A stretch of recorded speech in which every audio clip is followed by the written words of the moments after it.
பகிர்வு குழும நண்பர்கள் அனைவருக்கும் வணக்கம். உண்மையிலேயே ஒவ்வொரு வாரமும் ஒரு புத்தகத்தை படித்து அதை விவாதிக்கக்கூடிய இந்த ஏற்பாடு மிக அருமையான ஏற்பாடு. ஏனென்றால் ஒரு புத்தகத்தை பற்றி நாம் மிகவும் ஆழமாகவும் விரிவாகவும் சிந்தித்து அதனுடைய கருத்துக்களை உள்வாங்கிக் கொள்வதற்கு இது மிகவும் ஏதுவாக இருக்கிறது. எனவே அந்த ஏற்பாடுக்காக என்னுடைய மனமார்ந்த பாராட்டுக்களை தெரிவித்துக் கொள்கிறேன். இந்த வாரம் அந்தர மனிதர்கள் என்ற புத்தகத்தை பற்றி நாம் விவாதிக்கவிருக்கிறோம். இது நீலகண்டன் என்பவர் குங்குமம் இதழிலே தொடராக வந்ததை தொகுத்து புத்தகமாக கொடுத்திருக்கிறார்கள்.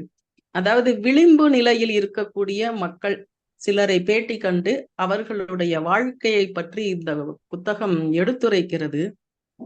பசிக்கான போராட்டம், பசியுடனான போராட்டம் போன்ற வரிகள் எல்லாம் மனதை நெகிழ வைத்தன.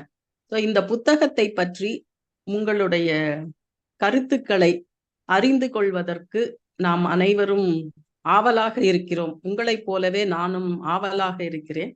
முதற்கண் தன்னுடைய கருத்துக்களை தெரிவிக்குமாறு ராமன் சார் அவர்களை அன்புடன் அழைக்கிறேன். பிறந்து சிறந்த மொழிகளுக்கிடையில் பிறந்தே சிறந்த தமிழ் மொழிக்கு முதற்கண் வணக்கம். பகிர்வு குழும உறவுகள் அனைவருக்கும் அடுத்த என் வணக்கம். இன்று நம்ம விவாதத்துக்கு எடுத்திருக்கின்ற நூல் அந்தர மனிதர்கள். இந்த நூலை எழுதியவங்க யாருன்னு மேடம் சொன்னாங்க, நீலகண்டன் அவர்கள். உண்மையிலே இந்த நூல் இந்த எளிய மக்களுடைய விளிம்பு நிலை மக்களுடைய வாழ்வினை படம் பிடித்து காட்டுகிறது. ஒரு அறிஞன் சொல்லுவான், ஒரு நெஞ்சுக்கு நெருக்கமான புத்தகம் நீங்கள் எனக்கு கொடுப்பீர்களானால் என் வாழ்நாள் முழுக்க நான் சிறையில் இருப்பதற்கு தயாராக இருக்கிறேன் என்று மகனிஸ் அப்படின்னு ஒரு அறிஞன் சொல்லுவான். அந்த புத்தகம் நம் படிக்கின்ற போது நமக்கு நெஞ்சுக்கு நெருக்கமாக இருக்கிறதோ இல்லையோ, நம் வாழ்க்கையில் நிறைய மனிதர்களை கடந்து சந்தித்திருக்கின்றோம்.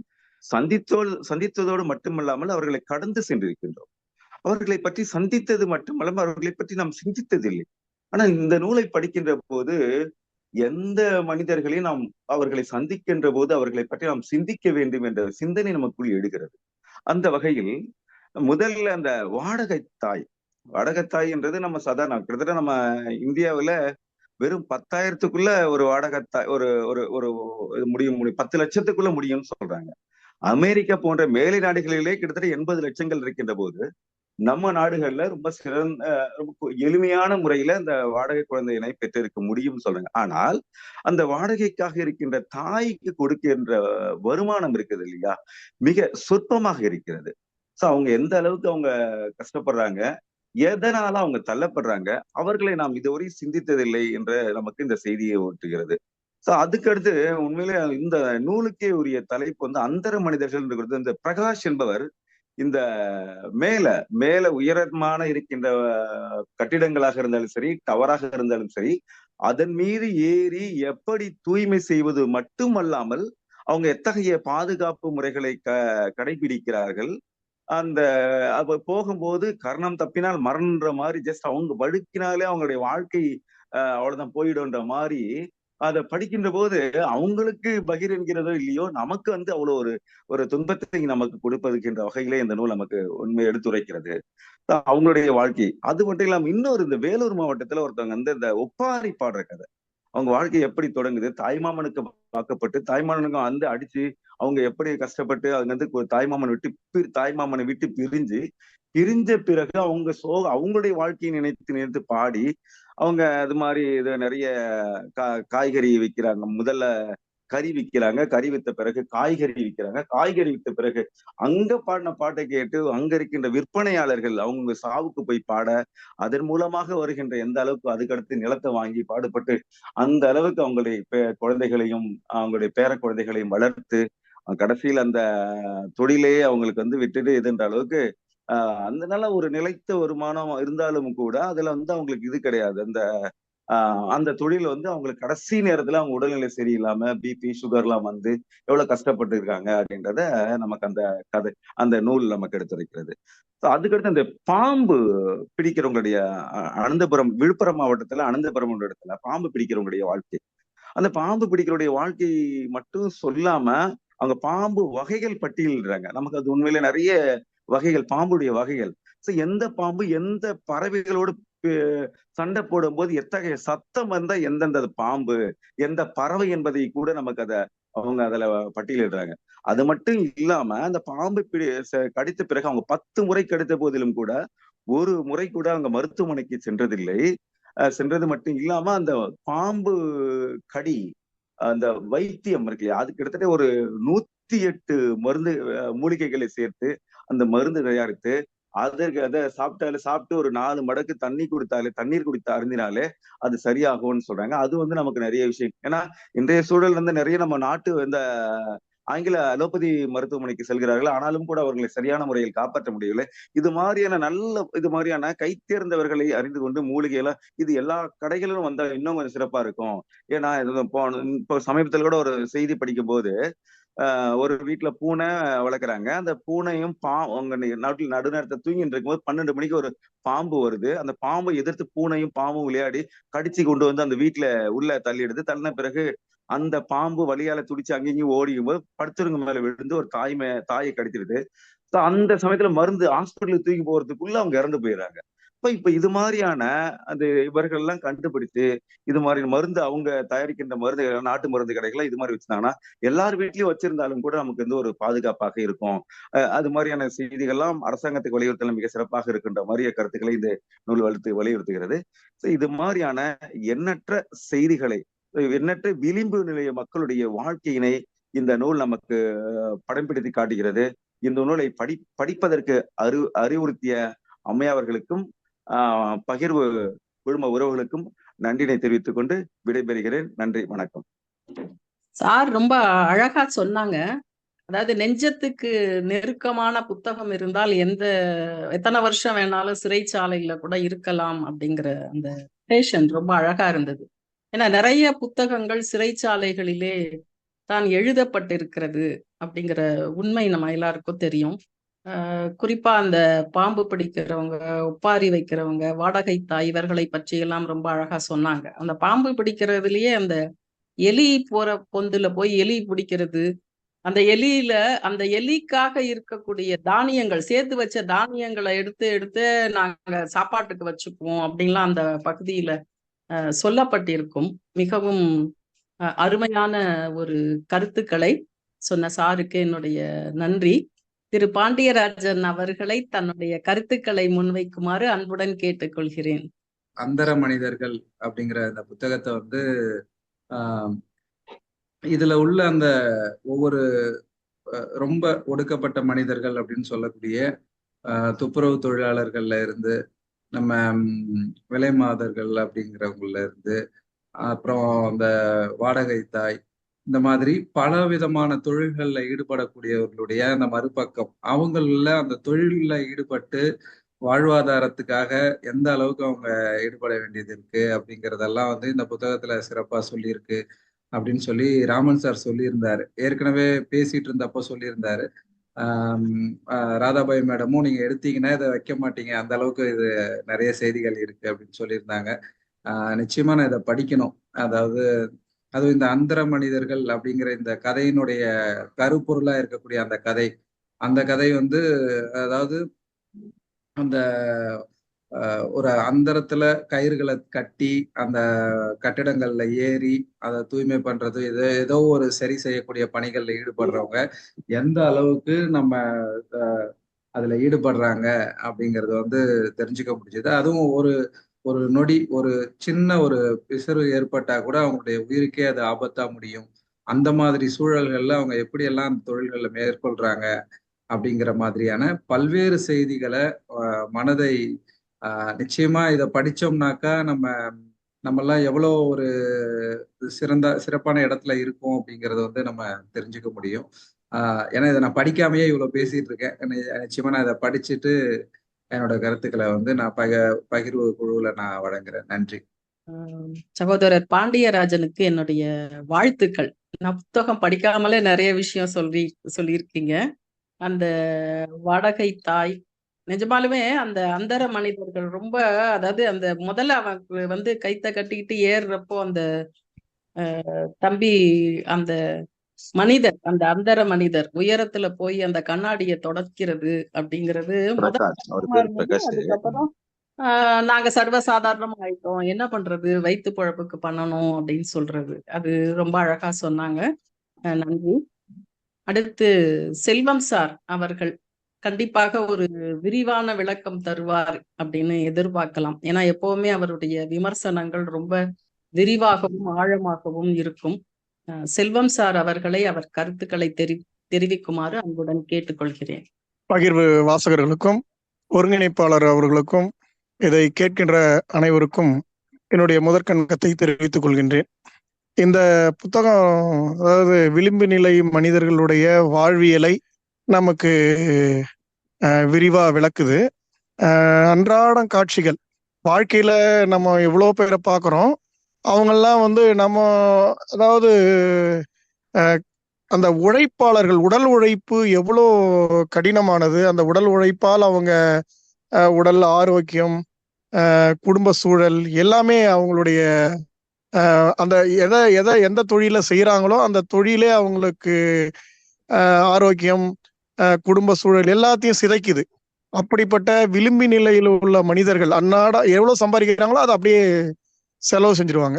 அன்னன்னைக்கு சாப்பிட்டுட்டு அன்னன்னைக்கு அடுப்பெடுத்து கிணத்துல போடுவாங்க அப்படின்னு கிராமத்துல சொல்லுவாங்க. அந்த மாதிரி சாப்பிடக்கூடியவங்க நிறைய வருமானம் வந்த லக்ஷ்மிங்கிறவங்க பல விதமான தொழிலை செய்யறாங்க. முதல்ல குடிகார கணவன்ட்ட 6 குழந்தைகளை பெத்துக்கிட்டு வாழ்வியல்ல படாத பாடுபட்டு இருந்த நிலையில அப்புறம் அவங்க இந்த கறி விற்கிறாங்க.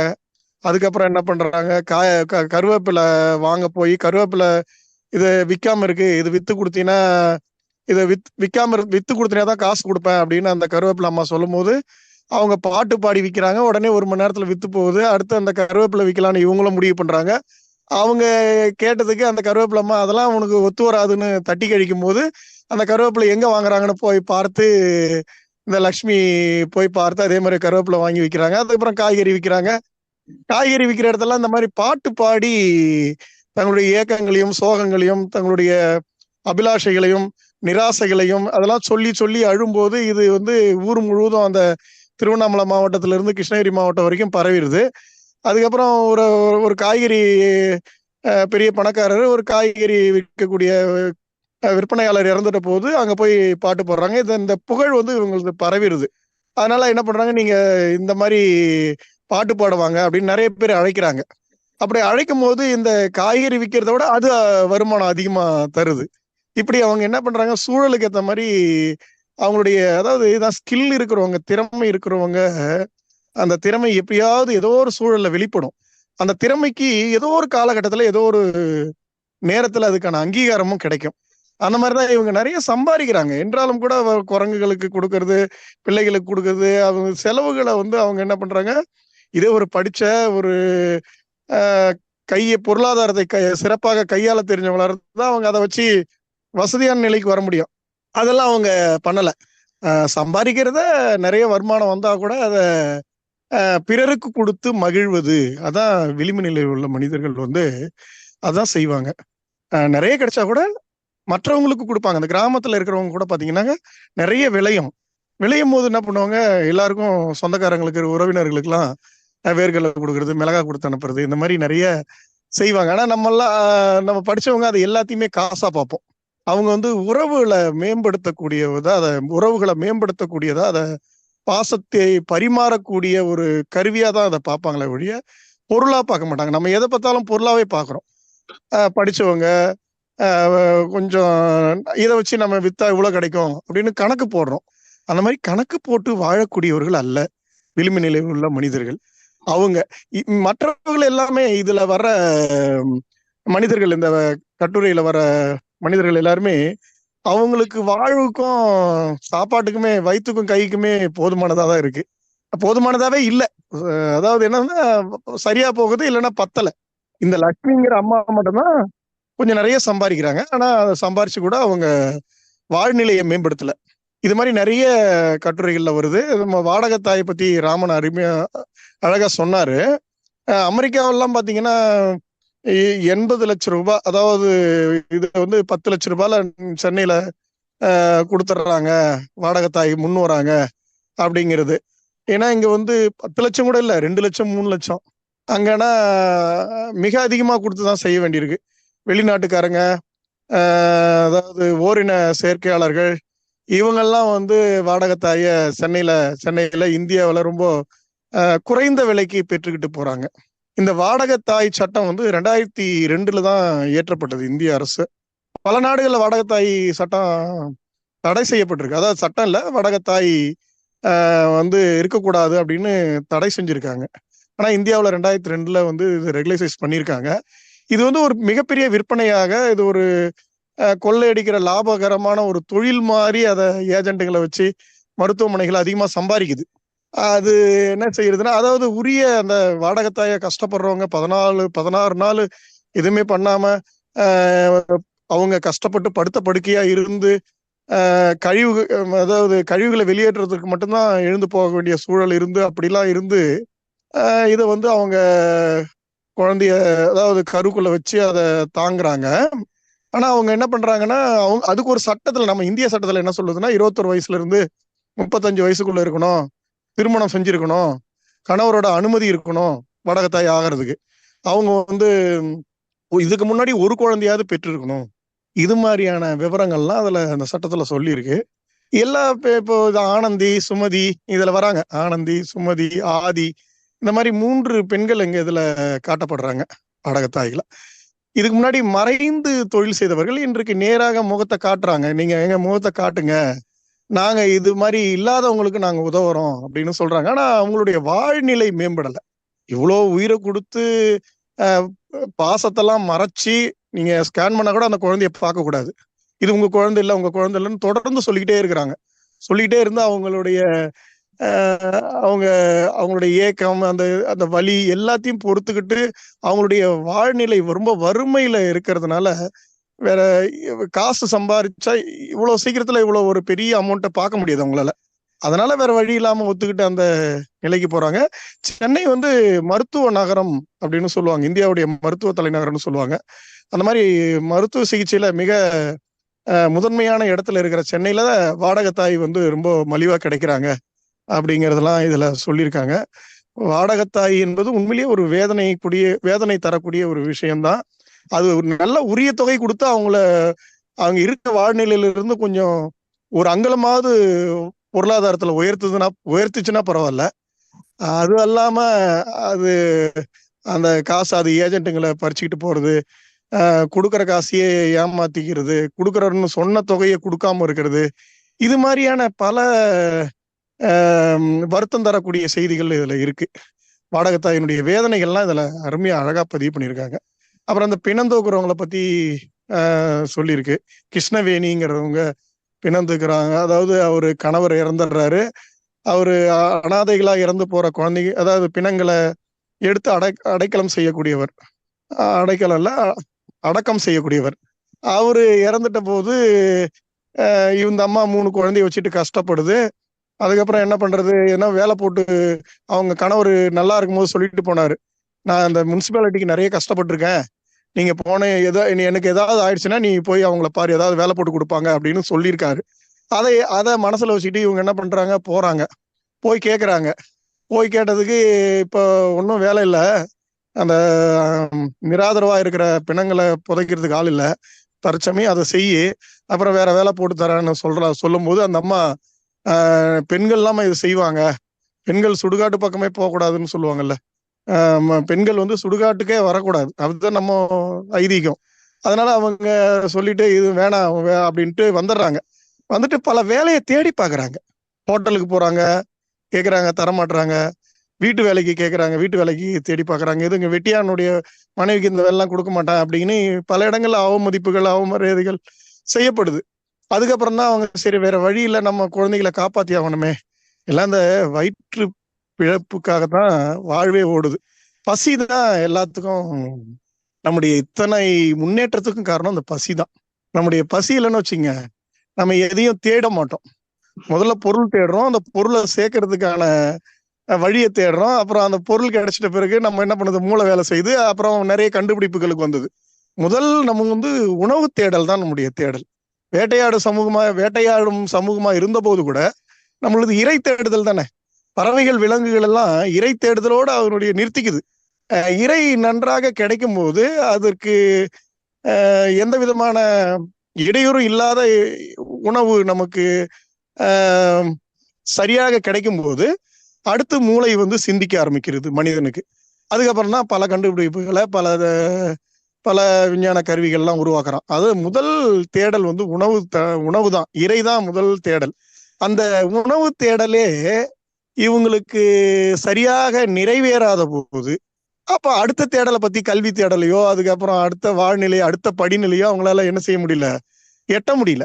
அப்ப அந்த உணவு தேடலே போராட்டமா இருக்குல்ல, வாழ்க்கையில ஒரு போராட்டமாவே அவங்க வாழ்க்கை கழிஞ்சு போகுது. அதுலயே அவங்க வாழ்க்கை முடிஞ்சு போகுது. எப்படின்னா அந்த பறவை விலங்குகள்லாம் உணவு தேடலோட முடிச்சுக்குது இல்லையா வாழ்க்கை. அந்த மாதிரிதான் இவங்களுடைய வாழ்க்கை. எதுலயும் ஒரு பிடித்தம் கிடையாது. எப்படி அந்தரங்கத்துல தொங்கிக்கிட்டு வேலை செய்யறான் இல்லையா, வேலை அவனுக்கு எந்த பிடிமானம், அந்த கயிறு தான் பிடிமானம். அதே மாதிரி இவங்களுக்கு என்ன பிடிமானம்னா, அவங்களுடைய வாழ்க்கையில என்ன பிடிமானம், ஒரு பாசம், குழந்தைய காப்பாற்றணும், நம்மளை நம்பி நம்ம பிறந்துருச்சு, நம்ம குழந்தைய காப்பாற்றணும், நம்ம வயிற்ற காப்பாற்றணும். உயிர் வாழ்தல்ங்கிறது எல்லா உயிர்களுக்கும் இருக்கிற ஆசை தானே. அதுக்கப்புறம் வாழ்ந்தாதான் அதுக்கப்புறம் அடுத்து. அதனால அந்த அந்த உந்துதலால் தான், உயிர் வாழக்கூடிய உந்துதல், குழந்தைகளை காப்பாற்ற வேண்டிய அவசியம், இதெல்லாம் தான் அவங்கள வாழ வைக்குது. அந்த வாழ்நிலையில என்ன நிலையை வேலை செஞ்சு, எதையாவது வேலை செஞ்சு குப்பை பொறுக்கியாவது வாழ்க்கையை நம்ம என்ன செய்யணும், செய்யறாங்க. வாழ்க்கை என்ன செய்யறாங்க, ஓட்டுறாங்க. இந்த மாதிரிதான் வாழ்க்கை ரொம்ப இந்த அடித்தட்டு மனிதர்களுடைய வாழ்க்கையை படிக்க என்ன ஆகுதுன்னா, நம்மளாம் எவ்வளவு நல்லா இருக்கும், உனக்கும் கீழே உள்ள ஒரு கோடி நினைத்து பார்த்து நிம்மதி நாடுன்னு சொல்றாங்கல்ல. அது இந்த மாதிரி விளிம்பு நிலை மனிதர்களுக்கு இது நம்மனா ஒரு புத்தகம் படிக்கும் போது நம்ம மனத்துக்குள்ள ஒரு எழுச்சி ஏற்படும். என்ன எழுச்சி ஏற்படும், நமக்கு இந்த மாதிரி மனிதர்களுக்கு ஏதாவது செய்யணும் அப்படின்னு. இது மாதிரி நிறைய நமக்கு இதுதான் நமக்கு சேவையாளர்களை உருவாக்குறது, இறக்கப்படுறது, இந்த குணம்லாம் இந்த மாதிரி மனிதர்களை பார்க்கும்போது தான் வரும்.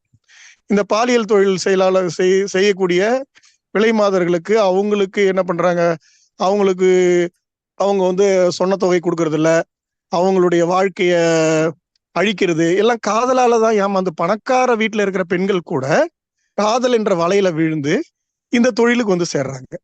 இந்த தொழிலுக்கு சேர்ந்து முதல்ல செய்யும் போது பாவம், இதெல்லாம் குற்றம், தேச குற்றம், இது பெரிய தப்புன்னு முதல்ல ஆரம்பிக்கும் போது தோணுது அவங்களுக்கு. ஆனா போக போக பழகி போன பிறகு இதுலயே இதுவாயிடுறாங்க. இதுல பல 62 வகையான பாலியல் நோய்கள் வருதுன்னு சொல்றாங்க. அவங்க அந்த பாலியல் தொழிலில் ஈடுபட்டவர்கள் எல்லாம் காப்பாற்றுவதற்காக இந்த விலை மாதர்களா இருக்கிறவங்க என்ன பண்றாங்க, அதுலயே சில பேரை தேர்ந்தெடுத்து அவங்களுக்கு சேவை செய்யக்கூடியவங்க, அவங்களுக்கு அந்த பாதுகாப்பு உபகரணங்களை கொடுக்கறது. பெண்களுக்கு கூட இப்ப பாதுகாப்பு உபகரணங்கள் வந்துருச்சுன்னு இந்த புத்தகத்தை படிச்சதுல இருந்து தெரியுது. ஆண்கள் உபயோகிக்கலன்னா பெண்களே பயன்படுத்திக்கலாம். அந்த மாதிரி உபகரணங்கள் இதெல்லாம் கொடுத்துருக்காங்க. அதை கொடுக்கறதுக்கான சில பேர் தொண்டு நிறுவனங்கள் ஏற்பாடு பண்ணி அரசாங்கம் அதுக்கு உதவி செய்யுது. அதனால இந்த மாதிரி வேலைகள்லாம் நடக்குது. அவங்க இந்த மாதிரி நிறைய தொழிலாளர்கள் இருக்காங்க, அவங்கள மீட்கணும் அப்படின்னு நம்ம எல்லாரும் எழுதுறோம், பேசுறோமே தவிர அரசாங்கம் ஏதோ முயற்சி செய்து சில தொண்டு நிறுவனங்கள் செய்து தவிர நாம அவர்களுக்காக மற்றவர்கள் நம்ம எழுதுறதோட நிக்காம, சிந்திக்கிறதோட நிக்காம நம்ம என்ன செய்ய முடியும், நம்ம பார்க்கிற எளிய மனிதர்களுக்கு, இவங்கன்னு இல்லை, எளிய மனிதர்களுக்கு நம்மால் முடிந்தது என்ன செய்ய முடியும் அப்படிங்கிறத நம்ம யோசிக்க வைக்குது. இந்த புத்தகம் படிக்கும் போது நமக்கு அது யோசிக்க வைக்குது. நம்முடைய சிந்தனை திறப்புகளை மேம்படுத்துது இல்ல. இந்த குப்பை பொறுக்கியே வாழறாங்க அவங்க. கடைசி காலையில இருந்து மாலை வரைக்கும், இல்லைன்னா 2 மணி 1 மணி வரைக்கும் குப்பை பொறுக்கி அதுல வர்ற காசை வச்சு சாப்பிட்றது. சில பேர் அதான் ஒருத்தர் இதுல காட்டியிருக்காங்க, வயசானவர், அவரு குழந்தைகள் எல்லாம் கல்யாணம் பண்ணி கொடுத்துட்றாரு. ஒரு பையனோட தான் அண்டி வாழற, ஒரு சின்ன பையனோட. அவருக்கு தினந்தோறும் மது சாப்பிட்ற பழக்கம் இருக்கு. அந்த மது சாப்பிட்ற பழக்கத்தை எந்த வருமானத்தை வச்சு ஈடுகட்டுறாருன்னா, இந்த குப்பை பொறுக்கி அதுல வர இரும்பு பிளாஸ்டிக்ல போட்டு அதை அவருடைய அன்றைய மது தேவைக்கான செலவை அதுல இருந்து எடுக்கிறாரு. இந்த மாதிரி நிறைய பேர் நம்ம, அதாவது வாழ்க்கையில நிராகரிக்கப்பட்டவர்கள், நிராதரவானவர்கள், ஆதரவற்றவர்கள், மனம் பிறழ்வுடையவர்கள், இவர்களெல்லாம் குப்பை பொறுக்கிறாங்க. நம்ம சாதாரணமா பெரிய பெரிய குப்பை கிடங்குகள்லாம் இப்ப விடுறது இல்லையா. அந்த அவங்களுடைய இடம்னு கேட்டீங்கன்னா, இந்த இரும்பு பாதை இரும்பு பாதை ரயில்வே ட்ராக் இருக்குல்ல, அது தெருக்கள்ல இந்த மாதிரி எங்கெங்க கிடக்குதோ அங்கங்கெல்லாம் போட்ட குப்பைகளை பொறுக்கிறது, அந்த குப்பையில மீந்து போனது கெட்டு போனதெல்லாம் போடுறாங்களா அதை சாப்பிட்றது. இதெல்லாம் பாருங்க, நம்மலாம் ஒரு நோய் வரும் அப்படின்னு நினைக்கிறோம், ஆனா அதை சாப்பிட்டு மனிதர்கள் வாழறாங்க. இந்த மாதிரி நிறைய விளிம்பு நிலை மனிதர்களை பத்தி இந்த புத்தகத்துல பதிவு பண்ணியிருக்காங்க. இதை நம்ம படிக்க படிக்க கண்ணீர் வருது நமக்கு. ஏன்னா இந்த மாதிரி மனிதர்களை நம்ம நம்ம வந்து அன்றாட மனிதர்களை நம்ம வந்து பார்த்துருக்கோம், ரயில்வே ஸ்டேஷன்ல பார்த்துருக்கோம், விடுதியில இருந்து நடந்து போகும்போது பார்க்குறோம், பல இடங்கள்ல நம்ம பார்க்கக்கூடிய சூழல் வருது. இந்த மாதிரி இவங்க வந்து இந்த சுத்தப்படுத்துறவங்கள நம்ம என்ன பண்றோம், அசுத்தம் அசுத்தமா பார்க்குறோம், அவங்கள கீழா நிலையில வச்சு பார்க்குறோம், அவங்க தாழ்வானவங்களா பார்க்குறோம். அவங்க சுத்தப்படுத்தலைன்னா, அப்புறப்படுத்தலைன்னா, குப்பைகளை அப்புறப்படுத்தலைன்னா தெருக்கள்லாம் நாறி போயிடும். ஆனா நம்ம அவங்கள என்ன பார்க்குறோம், அவங்கள வந்து நம்ம ஒரு தீண்டத்தகாதவர்களாக, அவர்களை ஒரு வெறுக்கத்தக்கவர்களாக நம்ம பார்க்குறோம். அழுக்கு படிஞ்சு அந்த மாதிரி இருக்காங்களே அப்படின்னு நம்ம பார்க்குறோம். அவங்க ஏன் அந்த நிலையில இருக்காங்க, ஏன் நம்ம அத அந்த நிலையிலிருந்து அரசாங்கமோ நாமெல்லாம் ஏன் சேர்ந்து இந்த நிலையில அவங்கள வச்சிருக்கிறோம்? சமுதாயத்துல மனிதர்கள் இப்படி வாழ்வு ஆதாரம் இல்லாம வாழ முடியாம உணவுக்கே திண்டாடக்கூடிய நிலையில இருக்கிறதுக்கு காரணம் சமுதாயமும் தான். அது வந்து அவங்களால மட்டும் இல்ல, அவங்க என்ன திறமை இருந்தாலும் அது என்ன அவங்களால முடியுதுன்னா கூட அதுக்கு சப்போர்ட் பண்ணக்கூடிய சப்போர்ட் சிஸ்டத்தை இந்த அரசாங்கம் செஞ்சிருக்கா, அந்த சமுதாயம் அதுக்கு நம்ம உதவிகரமா இருக்கான்னு நம்ம பார்க்கணும்.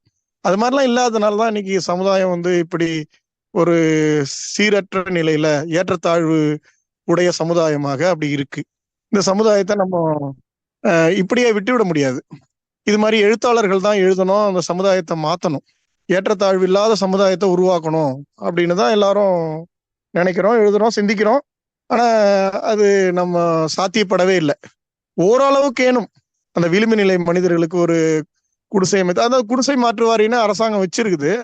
ஆனா குடிசை மாற்றி வீடு கட்டி கொடுக்கறது, இந்த மாதிரி இவங்களுக்கு ஏதாவது நடைபாதை கடை வச்சு கொடுக்கறது, இந்த மாதிரி ஏதாவது செய்யலாம். அவங்களுடைய வாழ்க்கை, அந்த குழந்தைகள் கண்டிப்பாக அவங்களுக்கு கல்வி கொடுக்கணும். அப்போ அவங்கள மீட்டு இந்த மாதிரி தொழிலுக்கு போகாம நம்ம தடுக்கணும். அதுதான் நம்முடைய இந்த சமுதாயத்துக்கு செய்யக்கூடிய ஒரு சேவையா இருக்க முடியும். இந்த சாண பிடிக்கிற கதை இது கூட சொல்லியிருக்காங்க. இந்த சாண பிடிக்கிற அவங்களுடைய வாழ்நிலை எப்படி இருக்கு, கத்தி கூர்மையாவது, எங்களுடைய வாழ்க்கை வந்து கூர்மையாகல, நாங்க தீட்டுற கத்திகள் எல்லாம் கூர்மையாகுதே தவிர எங்களுடைய வாழ்க்கை அப்படியே தான் இருக்கு. எங்களை சாண பிடிக்க தெருக்கள்லாம் நாங்க தினந்தோறும் நடந்து போகும்போது எங்க மேலே நிறைய பிரச்சனை வருது. எதனா திருடு போனா எங்களை சந்தேகப்படுறாங்க, அதனால தான் நாங்க வந்து ஓட்டர் ஐடிலாம் கையிலே வச்சுக்கிட்டு இருக்கோம். திருடர்கள், கொலைக்காரர்கள், ரவுடிகள்லாம் எங்ககிட்ட கொடுத்து கத்தியை தீட்டி கொடுங்க அப்படின்னு சொல்றாங்க. நாங்க கல்லு சுத்தல, ஏதாவது ஒரு சாக்கு போக்குல சொல்லி நாங்க தட்டி கழிக்கிறோம். அவங்களுடைய வாழ்நிலையும் இதுல சொல்லியிருக்காங்க, சாணார்களுடைய வாழ்நிலை. இப்பெல்லாம் இன்னைக்கு பளபளப்பான கத்திகள்லாம் வந்துருச்சு, யூஸ் அண்ட் த்ரோ வந்துருச்சு. அதனால இன்னைக்கு தொழில் முன்ன மாதிரி நடக்கல அப்படின்னு ஒவ்வொரு தொழிலை பற்றியும் இன்னைக்கு, அதாவது இன்னைக்கு சிறப்பாகவும் சிறந்தோங்குகிற தொழில் சில ஆண்டுகள் கழித்து அந்த தொழில் இல்லாம கூட போகும். நீங்க ஒரு 20 வருஷத்துக்கு 30 வருஷத்துக்கு முன்னாடி பாத்தீங்கன்னா டெலிபோன் பூத் எல்லா இடங்கள்லாம் நம்ம பார்த்தோம், இன்னைக்கு இருக்கா? இல்ல. இது மாதிரி இந்த சாண பிடிச்சி கத்தியை பயன்படுத்துறதெல்லாம் யாரும் செய்யறது இல்ல. அப்புறம் சவரம் செய்யறவங்க அதை பத்தி சொல்லியிருக்காங்க. சவரம் செய்யற ஐயருங்களுக்கெல்லாம் சவரம் செய்யக்கூடியவங்க, அவங்களுடைய இப்பெல்லாம் யாரும், எல்லாரும் அவங்க பூஜையா புரோகிதர்கள் குறைஞ்சிட்டாங்க, எல்லாரும் அவங்களும் வேலைக்கு போயிட்டாங்க, சாண பிடிக்கிறது இல்லை. அதுக்கு அதை முடி கொட்டுறதுக்கு, அதை சவரம் செய்யறது, முடி கொட்டுறதுக்குன்னே சில பிரத்யேகமான இதெல்லாம் வந்துருச்சு, லோஷன்லாம் வந்துருச்சு, அதை போட்டு அதை அவங்க பண்ணிக்கிறாங்க. சும்மா பேருக்கு நாங்க வாழறோம், இனிமேல் வாழ்க்கை இந்த மாதிரி இந்த தொழில ஈடுபட முடியாதுன்னு இந்த மாதிரி பல தொழில்களை, தொழில்னு சொல்றதை விட அந்த அவங்களுடைய வாழ்வாதாரத்தை தரக்கூடிய அந்த ஆதாரமா இருக்கின்ற அந்த உழைப்பை, அவங்களால என்ன உழைப்பு முடியுதோ அந்த உடல் உழைப்பை என்ன செய்ய முடியலன்னா தொடர்ந்து செய்ய முடியாத அளவுக்கு இன்னைக்கு சமூகம் மாறிக்கிட்டே இருக்கு. மாற்றம் ஒன்றே மாறாதது இல்லை, அது மாதிரி மாறிக்கிட்டே இருக்கு. மாற்றத்துக்கு ஏற்ற மாதிரி வேற வேற புது புது தொழில் வருது. ஆனா அந்த பாரம்பரியமா செஞ்சுக்கிட்டு இருந்த தொழில் வந்து அது வந்து மேலும் வளராம அது அழிஞ்சு போகுது. அழிஞ்சு போறதுக்கு காரணம் அது அது அதை பெறக்கூடியவங்க, அந்த சேவையை பெறக்கூடியவங்க இருந்தால் தான் அந்த தொழிலை செய்ய முடியும். அப்போ அது செல்வாக்கு இழந்து அதனுடைய இது போயிடுது. அந்த மாதிரி நிறைய வாழ்வாதாரம் வாழ்வாதாரத்துக்காக கடினப்படுகின்ற மக்களுடைய வாழ்நிலையை நம்ம சிறப்பா அந்த புத்தகத்தின் மூலம் நம்ம அறிஞ்சிக்க முடியுது. சிந்திக்கணும், நிறைய படிக்கணும். படிக்கிறது மட்டும் இல்லாம நம்மளால என்ன முடியுங்கிறதையும் யோசிச்சு ஏதாவது நம்ம அந்த சமுதாயத்துக்கு சிந்திக்கிற அளவுக்கு முடியலனா கூட சிறிதளவுதாவது செய்யணும் அப்படின்னு சொல்லி கேட்டுக்கொண்டு நன்றி கூறி விடைபெறுகிறேன். நன்றி, வணக்கம். ரொம்ப அருமையா சொன்னீங்க. அதாவது இந்த சமுதாயத்துல இந்த மக்களை பற்றி சிந்திக்க வேண்டும், இந்த அவர்களுடைய மேம்பாட்டிற்கு நம்ம ஏதாவது சிறிதளவாவது சொல்லணும், செய்யணும் அப்படின்னு சொன்னது உண்மையிலேயே மிகவும் நம்முடைய பொறுப்பை உணர்த்தினீர்கள்.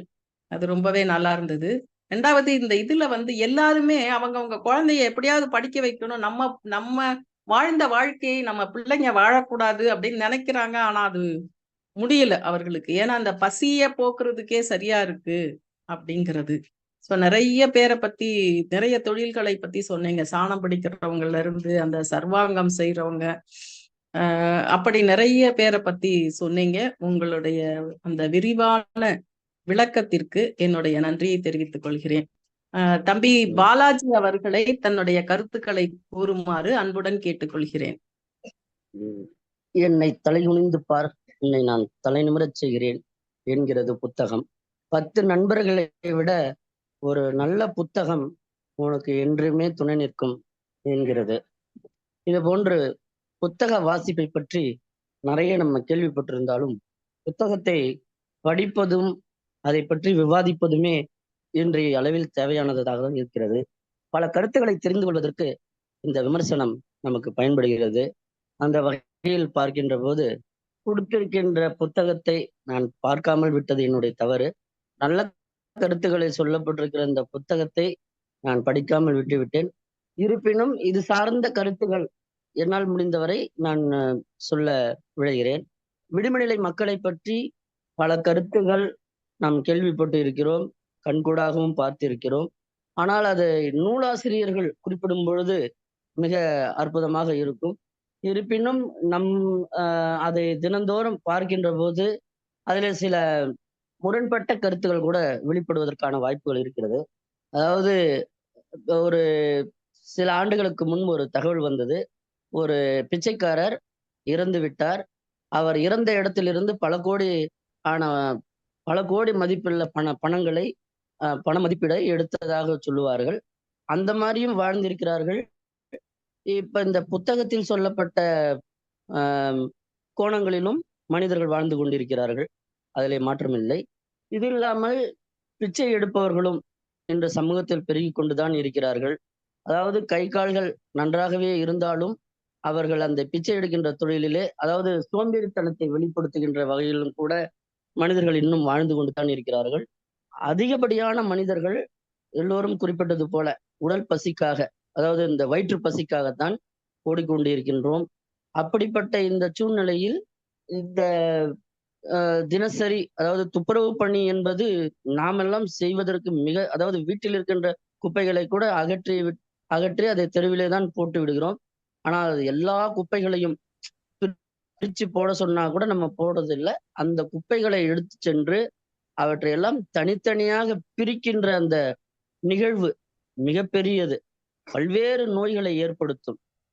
ஏனென்றால் தினசரி இருக்கின்ற கழிவுகளை அந்த பாக்கெட்டாக போட்டு அதை பிரித்து அதை எடுக்கின்ற அந்த மனிதர்களை பார்க்கின்ற போது அவர்களுக்கு அந்த ஆஸ்மா போன்ற நோய்கள் எல்லாம் வந்து, அப்புறம் அவங்க அந்த அதெல்லாம் செஞ்சுட்டு அந்த சாப்பிடணும் அப்படின்னு போய் உட்காரும் போதெல்லாம் அவங்களுக்கு அந்த கழிவுகள் தான் கண்டிப்பா ஞாபகத்துக்கு வரும். அப்படிப்பட்ட தொழில்களை செய்து இன்றைக்கும் பிழைத்து கொண்டிருக்கிறார்கள். அவர்கள் எல்லாம் நாம் தவறா நினைத்து விட வேண்டாம், நினைத்திடவும் கூடாது. அது மட்டும் இல்லாமல் இன்னைக்கு அண்ணன் சொன்ன மாதிரி நிறைய தொழில்கள் முடங்கிடுச்சு, சிறு தொழில்கள் எல்லாம் முடங்கி போய்விட்டன. அது உண்மையிலுமே வருந்தத்தக்க செயல்கள் தான். வீதிகள் தோறும் உப்பு விற்பதும் கோலமாவு விற்பதுமான நடைமுறைகள்லாம் இருந்துச்சு. நல்ல பொருள்களா கிடைச்சது. இந்த சாணப்படுகிறத பத்தி கூட சொன்னாங்கன்னா அதெல்லாம் வந்து நல்ல தரமான கத்திகள் இரும்பு பொருள்களை கொண்டு பயன்படுத்திய மக்கள் நல்ல பாதுகாப்பா வீட்டுக்கு தேவையானதா வச்சுக்கிட்டாங்க. அருவாமனை போன்ற பொருள்களை எல்லாம் இன்றைக்கெல்லாம் அதெல்லாம் தேடி போனோம்னா கூட ஏதோ சந்தைகள் போடுகின்ற இடத்தில் தான் அந்த மாதிரிலாம் கிடைக்குது. அங்க போனாதான் அதெல்லாம் செய்ய முடியும். முன்னெல்லாம் அடிக்கடிக்கு வந்தாங்க, இப்பெல்லாம் வர்றது இல்லை. இந்த அந்த மாதிரி தொழில்கள் எல்லாம் முடங்கி, சிறு தொழில்கள் எல்லாம் முடங்கி போய் இன்றைக்கு சமூகத்துல இந்த அதாவது 100 நாள் வேலை திட்டங்கள் போன்ற திட்டங்களை கொண்டு வந்து மனிதர்களை மிகவும் சோம்பேறிகளாக மாற்றிக் கொண்டிருக்கிறார்கள். இது எல்லாமே முக்கிய காரணம் இந்த அரசியல்வாதிகளினுடைய அந்த எண்ணங்கள் தான். கண்டிப்பா அதனை முறியடித்தார்கள் என்றால் அரசியல்வாதிகளுக்கு அந்த பொறுப்புகள் எல்லாம் குறைத்து அவர்கள் எல்லாம் மனிதர்களாக எப்பொழுது மாறுகிறார்களோ அப்பொழுதுதான் சமூகம் சீர்படும். உண்மையிலுமே எனக்கு தெரிந்த கருத்து, இந்த அரசியல்வாதிகளால் தான் இந்த சமூகம் மிகப்பெரிய மோசமான நிலையை அடைந்து கொண்டிருக்கிறது தான் நான் சொல்வேன். ஏனென்று சொன்னால் அவர்களுக்கென்று இலாக்காக்கள் ஒதுக்கப்படுகிறது. அவர்களும் தினசரி இது போன்ற மக்களை பார்க்கின்றார்கள். அவர்களுக்கு தேவையானவைகள்லாம் அவர்கள் அந்த இது இந்த அரசியல்வாதிகளுக்கு தெரியும். தெரிந்திருந்தும் இதை ஏன் நாம் செய்ய வேண்டும் என்ற மெத்தன போக்கிலே வாழ்ந்து கொண்டிருக்கிறார்.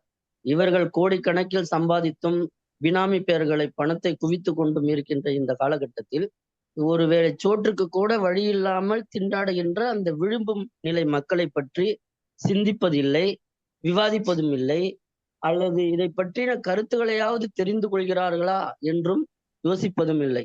இதெல்லாம் நம் யாரிடம் சொல்லி இதை எடுத்து செல்வதென்றும் கூட இன்னும் இந்த சமூக ரீதியான இந்த போராட்டங்களை யார் முன்னெடுத்து செல்கிறார்கள்? எழுத்தாளர்கள் செல்கின்றார்கள், ஆனால் அது வாசிக்கப்படுவதோடு மட்டும்தான் இருக்கிறது, நடைமுறைப்படுத்தப்படுவதாக தோன்றவில்லை. இன்னொன்று தொண்டு ஆர்வலர்கள் சிலர் சேர்ந்து இந்த அனாதையாக திரிகின்றவர்களை தத்தெடுத்து காப்பங்கள் எல்லாம் கட்டி அவர்களுக்கு பொருள் உதவி பெற்று செய்கிறார்கள். ஆனால் அதுக்கும் பெரிய அளவில் வெற்றி கிடைப்பதில்லை. இது அரசாங்கமே முன்னெடுத்து இதை செய்தால்தான் இது போன்ற அந்த வறுமை கோட்டுக்கு கீழே இருப்பவர்களின் நிலை சற்று மாறுபடும் என்று சொல்லி இந்த வாய்ப்பை நல்கிய அனைவருக்கும் என் நன்றியினை உரித்தாக்கி கொண்டு விடைபெறுகிறேன். நன்றி, வணக்கம். தம்பி பாலாஜி, ரொம்ப அருமையான கருத்துக்களை சொன்னீர்கள். அவங்க செல்வம் சாரும் சரி, நீங்களும் சரி, அந்த தொழில்கள் எல்லாம் நலிந்து வருவது ஒரு மிகப்பெரிய விஷயமாக இருக்கிறது. அதனால் இத்தகைய மக்கள் எல்லாம் வாழ்வதற்கு முடியல. எனக்கு கூட என்ன ஞாபகம் வந்ததுன்னா, பார்வையற்றவர்கள் நிறைய பேரு இந்த நாற்காலி பின்னக்கூடிய தொழிலை வைத்து கொண்டு பிழைத்தார்கள். இப்ப பாத்தீங்கன்னா எல்லாம் பிளாஸ்டிக் சேர் வந்துருச்சு. அதனால அந்த நாற்காலி பின்றதுக்கு கூட அந்த அரசு அலுவலகங்கள் தவிர மற்ற இடத்துல எல்லாம் கிடைக்கல அப்படிங்கிற ஒரு நிலை உருவாகி இருக்கிறது. அப்படிதான் நிறைய தொழில்கள். இந்த புத்தகத்துல கூட பாத்தீங்கன்னா அந்த டான்சர்ஸ், இந்த டான்ஸ் ஆடுகிறவர்கள்லாம் இப்போ அந்த பர்கர் வீக்கெண்ட்ல போய் ஐடி ஊழியர்கள்லாம் அவங்களே டான்ஸ் ஆடிக்கிறதுனால எங்களுக்கு அந்த சான்ஸ் கிடைக்கல, ஸோ நாங்க அந்த ஸ்டேஜ் டான்சர் ஆயிட்டோம். ஸோ அதுல இருக்கக்கூடிய பிரச்சனைகளை பற்றி எல்லாம் கூட இந்த புத்தகத்திலே சொல்லப்பட்டிருக்கிறது. நன்றி தம்பி உங்களுடைய கருத்துக்களுக்கு. கேக்குதுங்களா? ராமன் சார், கேக்குது. மேடம், இதுல இன்னொரு விஷயம், நம்ம பார்வை மாற்றுத்திறனாளி பத்தி ஒண்ணு எழுதிருப்பாங்க மேடம் ஒரு கட்டுரையில. ஆமா, அந்த கிணத்துக்குள்ள நான் அது யாராவது மறந்துட்டு அந்த நீச்சல் அடிச்சு சுந்தரராஜன் ஒருத்தர். ஆமா, அவர் வந்து அந்த கிணத்துக்குள்ள போய் எது விழுந்தாலும் போய் எடுத்துட்டு வந்துருவாருன்னு. அது அவரு கூட ஒரு திடீர்னு பாத்தீங்கன்னா ஒருத்தங்க ஒரு பெண் விழுந்து செத்துருவாங்க. அந்த சமயத்துல அவரு அப்படி இந்த பெண்ணனாலே பயப்படுவாரு. ஆனா இவரை ஏமாத்தி இதுன்றுவாங்க. எல்லாரும் கெஞ்சி கேட்ட பிறகு அவர் புள்ள போயிட்டு இறங்கி இருப்பாரு. உண்மையிலே அதெல்லாம் ரொம்ப நெகிழ்வா இருந்தது, ரொம்ப உருக்கமா இருந்தது. ஏன்னா அதாவது சுத்தி நிறைய கண்ணு தெரிஞ்சவங்க இளைஞர்கள் நின்றுட்டு இருப்பாங்க. ஆனா இவரைதான் போய் கூட்டு வந்து இவர்தான் போய் இறங்கி அந்த உடலை தூக்கிட்டு வருவாரு. அதுல என்னன்னா அவர் இன்னொரு விஷயம் வந்து மூக்கினாலே எவ்வளவு ஆழம் இருக்கு, தண்ணீருக்கு எவ்வளவு தூரத்துல இருக்குன்னு ஒரு ஆள் கண்டுபிடிப்பாரு அவரு. ரெண்டாவது அந்த மணலுக்குள்ள ஏதாவது மூக்குத்தி தோடு அது இருந்தா கூட அந்த மணலை அரிச்சு எடுத்துட்டு வந்துருவாருன்னு. அப்புறம் அதே மாதிரி இந்த இந்த கடற்கரைக்கு போய் அந்த பெண்கள் வந்து இந்த பாசி கலெக்ட் பண்ணிட்டு வருவாங்க. அந்த அந்த ஆமா அந்த அந்த கதை. இது ஒண்ணு. அப்புறம் அந்த சர்க்கஸ்ல போய் இந்த ரொம்ப குள்ளமா இருக்கக்கூடியவர்கள் வந்து அந்த சர்க்கஸ்ல கோமாளி கோமாளி கோமாளி கோமாளி அது வேற தனி கோமாளி. கோமாளின்னு தனியா ஒண்ணு கொடுத்துருக்காங்க, சர்க்கஸ்னே தனியா கொடுத்துருக்காங்க. ஆமா, அந்த கிராமத்துல ஏதோ அந்த பூசாரியே அவர்கிட்ட தான் வந்து விபூதி வாங்குவாருன்னு அது கோமாளி, அது தனியா. அது போக சர்க்கஸ் கோமாளி தனியா. ஆமா, இப்படியெல்லாம் அதை விட அந்த தண்டவாளத்தை அந்த ரயில்வேல ட்ராக்ல மட்டும் இறந்துட்டவங்க மட்டும் தனியாவே ஒருத்தர் பண்ண அது வந்து ரொம்ப ரொம்ப நெஞ்ச தொடுற மாதிரி ரொம்ப பட்டியம் கட்டுற மாதிரி இந்த தனியா அது தனியா இருக்கும், எல்லாத்தையும் பொறுக்கி அதை விட எடுத்து அது வந்து ஒரு அந்த வேலை செய்யும் போது ஒரு சின்ன ஒரு கையில ஒரு இது கூட போட்டு செய்யாம இருந்தாரு. அவங்க குழந்தைங்க படிச்சு சொல்லும் போது அவங்க பொண்ணு சொல்லுது இந்த வேலை தேவையா, அது மட்டும் இல்லாம இனிமேல் அட்லீஸ்ட் அந்த இதுவாச்சும் போட்டுக்கிட்டு கையில பார்க்கும் போது அவங்க படிச்சிருக்காங்க, அவங்க தெரியுது சொல்றாங்கன்ற போதெல்லாம் அந்த ஒரு கல்வித்துடைய முக்கியத்துவம் எந்த அளவுக்குன்றதை நம்ம புரிந்து கொள்ள முடியும். அந்த இதெல்லாம் அதாவது அறிவுறுத்த, அதாவது கல்வியில வளர்ந்த பிறகு தந்தையாருக்கு இந்த மாதிரி எல்லாம் பாதுகாப்பு இல்லாம செய்யாதீங்க தொழில, இந்த தொழிலை விட்டுருங்கலாம் குழந்தைங்க சில பெற்றோர்களை வலியுறுத்துறாங்க. இந்த தொழில மட்டும் இல்ல, நம்ம மது சாப்பிடுறவங்க குழந்தைங்க, சிகரெட் பிடிக்கிற குழந்தைங்க, அவங்க அப்பாவோட குழந்தைங்க எல்லாம் இருக்காங்கல்ல, அவங்களும் சொல்லுவாங்க இனிமேல் என்னப்பா இதெல்லாம் பண்ற, இந்த இதை விட்டுருப்பா அப்படின்னு சொல்லுவாங்கல்ல. அந்த மாதிரிதான் இது, அந்த மாதிரிதான் இது. இதுல வந்து இன்னொரு விஷயமும் நீங்க பாக்கணும். அந்த இது பண்ணுவாங்கல்ல, அந்த அந்த கால்வாய்களை பாதுகாப்பாங்களே, அது கூட நம்ம அதை பத்தி பேசல. லஸ்கர்கள் அதாவது 1900 அதாவது இது வந்து ராஜாக்கள் காலத்திலேயே இருந்திருக்கு. வெள்ளைக்காரர் காலத்துல லஸ்கர்கள்னு பேர் வச்சிருக்கான். 1951 3500 பேர் ஏதோ ஒரு நம்பர் கொடுத்திருக்காங்க. 3500 பேரை வந்து தொழிலாளர்களா அங்கீகரிச்சிருக்காங்க அரசாங்கம். இவங்க என்ன சொல்றாங்கன்னா, கரை பாதுகாப்பாளர்களா, உதவியாளர்கள், கரை உதவியாளர்களா பேர் போட்டிருக்கான். இது வந்து இது ரொம்ப அவங்களுடைய கஷ்டத்தை சொல்லியிருக்காங்க. கரை காவலர்கள் அப்படின்னு கொடுத்திருக்காங்க. இவங்களுடைய கஷ்டத்தை சொல்றாங்க. எப்படின்னாக்க, இவங்க வந்து கால்வாயில இருக்கிற மரத்தை வெட்டக்கூடாது, யாருன்னா வெட்டினா அவங்க புடிச்சு தரணும். அப்புறம் வந்து மணல் அள்ளுறவங்களை புடிச்சு தரணும். எங்கன்னா தண்ணி கால்வாயை வெட்டி அவங்க கழனிக்கு பாசீங்கன்னா அவங்க கழனிக்கு தண்ணிய எடுத்துக்கிட்டாங்கன்னா அதை போய் நம்ம நியாயம் பேசணும். ஆனா அதிகாரினா ஜீப்ல வருவாங்க, அவங்கள மதிப்பாங்க. நாங்க சைக்கிள்ல வருவோம், ஏத்து பேச மாட்டாங்க. எங்களுக்கு உயிருக்கே ஆபத்து இருக்கு இந்த தொழிலை செய்யும் போது. ஏன்னா எளிய மனிதர்களா சைக்கிள்ல போறாங்க இல்லையா, அது அதை பத்தி எல்லாம் சொல்லியிருக்காங்க. இதெல்லாம் அதுவும் சொல்றாங்க, பத்தியும் வருது. என்ன ஏன்னா அவங்க வந்து பாதுகாப்பு அரசாங்க கொஞ்ச நாள் தொகுப்பூதியத்துல செஞ்சு அதுக்கப்புறமா நிரந்தரப்படுத்தப்படுறாங்க. நிரந்தரப்படுத்தினா பிறகு அவங்களுக்கு ஒரு பாதுகாப்பு வருது என்றாலும் அவங்களுக்குடைய வருமானம் வந்து ரொம்ப குறைவா இருக்கிறதுனால தானே அவங்க சைக்கிள்ல போறாங்க. ஒரு நாளைக்கு இத்தனை கிலோமீட்டர், நீங்க அதாவது 5 கிலோமீட்டர் 10 கிலோமீட்டர் அதை சொன்னாங்க இல்லைங்களா, இத்தனை கால்வாய்களை பராமரிக்கணும் அப்படின்றதெல்லாம் அவங்களுக்கு ஒரு பெரும்பாலுமே சொற்ப வருமானம் அவ்வளவுதாங்க. இந்த பாலியல் தொழிலுக்கு கவுன்சிலிங் கொடுவாங்க, அவங்களுக்கே மாசம் 6000 தான் கொடுக்குறாங்க. ஆமா குறைவுதான். பெரும்பாலுமே சொற்ப வருமானம் தான் இருக்குது அதுல இருக்கவங்க எல்லாருக்கும். எல்லாம் நகரவாசிகள் தான் இந்த தொழில். இதுல வர்ற வருமானத்தை வச்சு அவங்க வீடு தங்கறதுக்கு இடம், அதை விட என்னன்னா இந்த எளிய மனிதர்கள் வந்து அந்த குப்பை பொறுக்கிறவங்க கூட ஒரு அம்மா அந்த தள்ளு வண்டி கொண்டு வந்துட்டு அந்த வண்டியிலேயே படுத்துக்கிட்டு வண்டியிலேயே கொடுத்தோம் நடத்தி. ஆமா குப்பை பொறுக்கிறதுக்காக ஒரே ஒரு அம்மா தான் வண்டியே வாங்கி வச்சுக்குவோம் அந்த குப்பை எடுத்து போடுறதுக்காக. இவங்க வந்து பணத்தை சேர்த்து வச்சா கூட அதை யாராவது பிடிங்குவாங்க. ஏன்னா இவங்களுக்கு வந்து ஒரு நிரந்தரமான தங்குமிடம் கிடையாதுல்ல. இதெல்லாம் பத்தி சிறப்பா சொல்லியிருக்காங்க.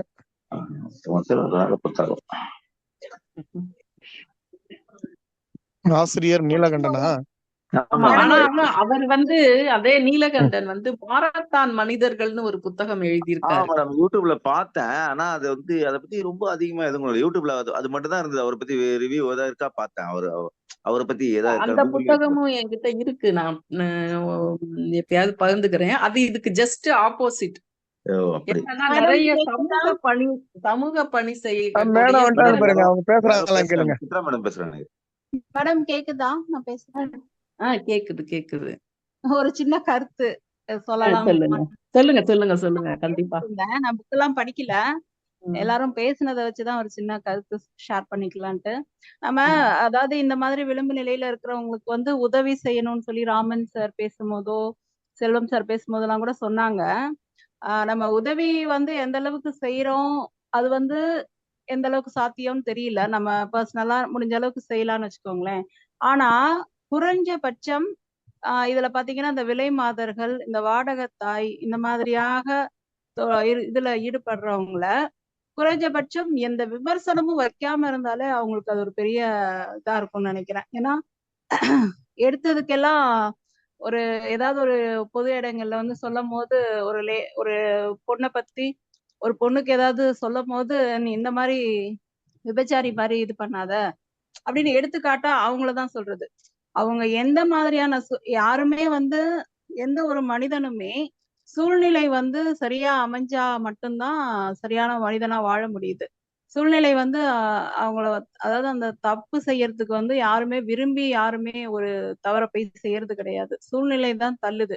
ஆனா யாருமே என்ன பண்றது இல்லைன்னா அந்த சூழ்நிலை அவங்கள எம்பத்தின்னு சொல்லுவோம். அதாவது நம்மள வந்து அவங்க நிலைமையில வச்சு பாக்குறது அப்படிங்கிறது யாருமே செய்யறது கிடையாது.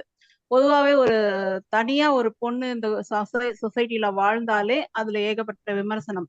சோ அதே மாதிரி விலை மாதர்களா இருக்கட்டும், இந்த விபச்சாரம் செய்பவங்களா இருக்கட்டும், அவங்களுடைய பிள்ளைங்க எல்லாம் கூட ஸ்கூலுக்கு போறாங்க.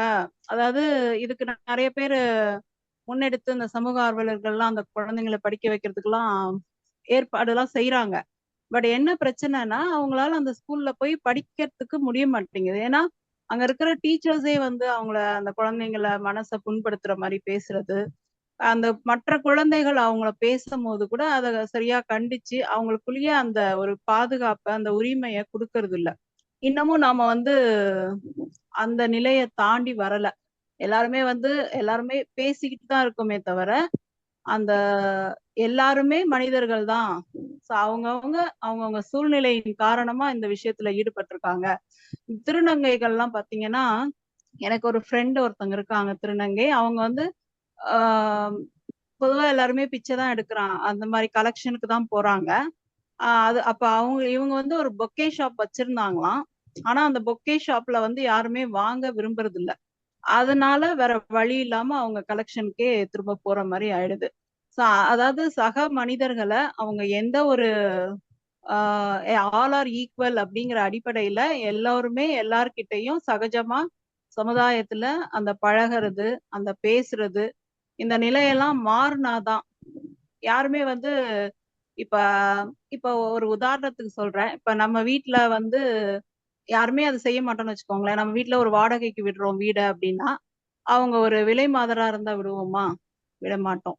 ஏன்னா நம்ம அந்த அந்த மற்றவங்களுடைய ஏச்சுக்கள் பேச்சுக்கள் இதுக்கெல்லாம் பயந்துகிட்டு நாம இது பண்றது கிடையாது. அவங்க அந்த தொழிலை விட்டுட்டு வந்தா கூட மனசு மாறி வந்து இந்த சமுதாயத்துல வாழணும்னா கூட அதற்கான பாதுகாப்பு இந்த சமுதாயத்துல இருக்கானா இல்ல. சோ அதுக்கு நிறைய விழிப்புணர்வு பொதுவான சமூகத்தினிடையே நிறைய வர வர வேண்டும்.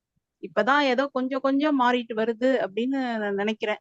இதான் எல்லாமே அவங்கவுங்க பர்சனல் அப்படிங்கிறது இப்பதான் கொஞ்சம் கொஞ்சமா அடுத்தவங்க இதுல தலையிடாம இருக்கிறது, அடுத்தவங்க இத சுதந்திரத்துல பேசாம இருக்கிறது அப்படிங்கறதெல்லாம் இப்ப கொஞ்சம் கொஞ்சம் அடுத்த ஜெனரேஷன்ல அது உருவாகிட்டு இருக்குன்னு நினைக்கிறேன். Thank you madam. சிறப்பு, அருமையா பேசுறீங்க. ரொம்ப அழகா சொன்னீங்க மேடம். அந்த வார்த்தை, அந்த எம்பத்திங்கிற வேர்டு இருக்குல்ல, அது ரொம்ப அழகான வார்த்தை. அந்த ரெண்டாவது நீங்க சொன்னீங்க அந்த விலை மாதர்கள் அவங்களுடைய கஷ்டங்கள், அது எல்லாத்தையுமே இந்த புத்தகத்திலையும் சொல்லி இருக்கிறாங்க. அவங்க அந்த டான்சர்ஸ் இருக்காங்க பாத்தீங்களா, அந்த நடன மாதர்கள் டான்ஸ் ஆடுறப்போ அந்த சமுதாயத்துல பெரியவங்க எல்லாம் கூட சேர்ந்து அவங்களை ஆட சொல்றப்போ இவங்க ஏதாவது மாட்டேன், அதாவது ஒரு ஒரு பொண்ண தூக்கி அந்த பப்ளிக் நடுவுல விட்டெறிவாங்களாம். அந்த அந்த சூழல் அதெல்லாம் ரொம்பவே மனசுக்கு உருக்கமாக இருந்தது. அதே மாதிரி அதுவும் இன்றைய சூழல அவங்க வடபழனில இது இந்த நிலை இருக்குதுன்னு சொல்றாங்க. யாரெல்லாம் ரொம்ப ஏழ்மையா இருக்காங்க, கொஞ்சம் பெண்கள் எப்படி இருக்காங்களோ அதுக்கேத்த மாதிரி ஆள் பார்த்து பிடிச்சி இது மாதிரி பண்ற வழக்கம் இன்னும் இருக்குன்றதையும் அவர் தெளிவா பதிவு ம் பண்றாரு. சொல்லியிருக்காங்க. 2வது அவங்க ஆமா அதுக்கு மாட்டேன்னு சொன்னாங்கன்னா அடிக்கிறது. அவங்கள ஆமா அடிக்கிறது, சூடு போடுறது, அந்த மாதிரி கொடுமைகள். நீங்க சொன்ன மாதிரி அதாவது ஒரு சூழலாலதான் அவங்க அந்த மாதிரி போறாங்களே தவிர யாருமே விரும்பி இந்த மாதிரி தொழிலுக்கு போறது கிடையாது. அதே மாதிரி அவங்க நீங்க இன்னொரு பாயிண்ட் ரொம்ப அழகா சொன்னீங்க வாடகைக்கு விடுவீங்களான்னு. சப்போஸ் இந்த தொழில்ல இருந்து திருந்தி வெளியில வந்தா கூட இந்த சமுதாயமோ அவங்க வீட்டு ஆட்களே அவங்கள வந்து ஏத்துக்க மாட்டாங்க. அவங்க சமுதாயம்ன்றத விட அரசாங்கமே காவல்துறையே ஒத்துக்க மாட்டுது அவங்கள. அதுதான் பெரிய காவல்துறை என்ன சார் தப்பு பண்றாங்க, ஆண் பெண் 2 பேரும் சேர்ந்துதான் தப்பு பண்றாங்க. ஆனா பெண்களை தானே இது பண்றாங்க, தண்டிக்கிறாங்க. ஆமா மிகப்பெரிய அதாவது அவங்க இன்னொன்னு சொன்னாங்க, அந்த குழந்தைகள் பள்ளிக்கூடம் போனா கூட அவங்கள மற்ற குழந்தைகள் தப்பு செஞ்சா எல்லா குழந்தைகளும் அந்த வயசுல என்ன தப்பு பண்ணுமோ அதை பண்ணும். ஒரு பொருள் எடுக்கிறது, இன்னொருத்தர் பொருள் சாப்பாடு சாப்பிடுறது, அந்த மாதிரி எல்லா குழந்தைகளும் செய்யும் போது இந்த குழந்தைகளை வந்து ரொம்ப அந்த தொழிலை சொல்லி அந்த அம்மாவுடைய அவங்க அம்மா இப்படி இருந்தனாலதான் நீ இப்படி இருக்க அப்படின்னு அந்த ஏச்சு பேச்சு பண்றாங்கல்ல, அதனாலதான் குழந்தை வந்து பள்ளிக்கு போக மாட்டேங்குது அப்படின்றத அந்த குழந்தைகளை, அதாவது அவங்களுடைய விஷயத்த குழந்தை மேல ஏத்தி குழந்தைய கேவலப்படுத்துறது, இழிவுபடுத்துறது, அது பண்ணும்போது அது என்ன ஆகுது, பள்ளியை வெறுக்குது குழந்தை. அதுதான் மேடம் சொன்னாங்க.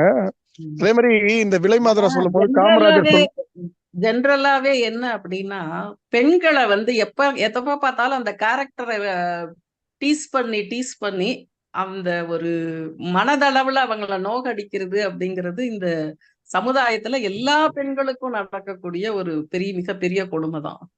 அதாவது ஒரு பெண் நல்லா உள்ள போகுதுமா, ஒரு சாதிக்கிறாங்க, தன்னிச்சையா இருக்கிறாங்க, தன்னிச்சையா ஒரு செயல்படுறாங்க, ஒரு தனி மனுஷியா இருக்கிறாங்க, நிறைய விஷயம் செய்யறாங்க அப்படின்னா அதை பார்த்து பொறாமப்படுறவங்க முதல்ல எடுக்கிற ஆயுதமே கேரக்டர் அசாசினேஷன் தான். முதல்ல அவங்களை எப்படி சாய்க்கலாம் அப்படின்னு பாக்குறது. ஆனா அது எல்லாமே நம்ம அதாவது அதுதான் நான் எங்க விமன்ஸ் டேல பொதுவா பேசினாலுமே நான் சொல்றது அதுதான். ஒரு பெண் வந்து அதாவது நம்மளை நோக்கி வந்து ஒரு விமர்சனம் வருது அப்படின்னாக்க அத வந்து நம்ம காதுக்கு கொண்டு போகணுமா, அதாவது ஒரு காதுல வாங்கி இன்னொரு காதுல விட வேண்டிய விஷயமா மனசுக்கு கொண்டு போகணுமான்றது அந்த சொல்லப்படுற விஷயத்த பொறுத்துதான் இருக்கு. அதே மாதிரி யார் சொல்றாங்கன்றத பொறுத்துதான் இருக்கு. நம்மள உண்மையிலேயே நம்மளுடைய வளர்ச்சிக்கு உறுதுணையா இருக்கிறவங்க சொல்லக்கூடிய விமர்சனங்களை நம்ம கண்டிப்பா ஏத்துக்கலாம். பொது சமூகத்துல இருந்து வரக்கூடிய விமர்சனங்களா இருந்துச்சுன்னா அது அதை நம்ம அலசி ஆராய்ச்சி பார்க்கணும். அது நம்மளை வீழ்த்துறதுக்கா இல்ல நம்மளை வளர்க்கறதுக்கா அப்படின்னு. நம்மளை வீழ்த்துறதுக்கா இருந்துச்சுன்னா ஒரு காதுல வாங்கி இன்னொரு காதுல விட்டுறணும். நம்மளை வளர்க்கறதுக்கா இருந்தா மட்டும்தான் அதை மனசுக்கு கொண்டு போய் அதை அனலைஸ் பண்ணணும் அப்படிங்கிறது. இந்த மாதிரியான விமர்சனங்களை தான் நிறைய இந்த மாதிரி தொழில்ல இருக்கிறவங்க நிறைய சந்திப்பாங்க. அவங்க திருந்தி வளர்த்து விடுறது இல்ல. நான் காமராசர் கவிஞர் என்ன சொல்லுவார்னா, அந்த விலை மாதர்கள் பத்தி சொல்லும் போது ஒரு கவிதையில நிர்வாணத்தை விற்று ஆடையை வாங்குகிறார்கள் அப்படின்னு சொல்லுவாங்க. வறுமையை சொல்றாங்க. வறுமை, அந்த அவங்களுடைய துணி வாங்குறது கூட அவங்க இந்த மாதிரி சூழல்ல தான் வாங்குறாங்க அப்படிங்கிறது. அந்த மாதிரி அவங்க ரொம்ப விரும்பி யாரும் வர்றதில்ல. அதே மாதிரி அந்த தொழில தொடர்ச்சியா நிலைக்கிறதும் கடினம். தொழிலுங்கிறத விட அந்த வாழ்வாதாரத்துல அந்த வாழ்வியல் முறையில தொடர்ந்து நீடிக்கிறதும் சிரமம். ஏன்னா நாளாவ உடல் மெலியுது, உடல் அழகு இதாவது, அவங்க எவ்வளவு சிரமத்தை தான் இருக்கிறாங்க. வயது முதுமை, நோய்கள் வந்து நோய் வர்றது, எவ்வளவு சிரமங்கள் இருக்கு.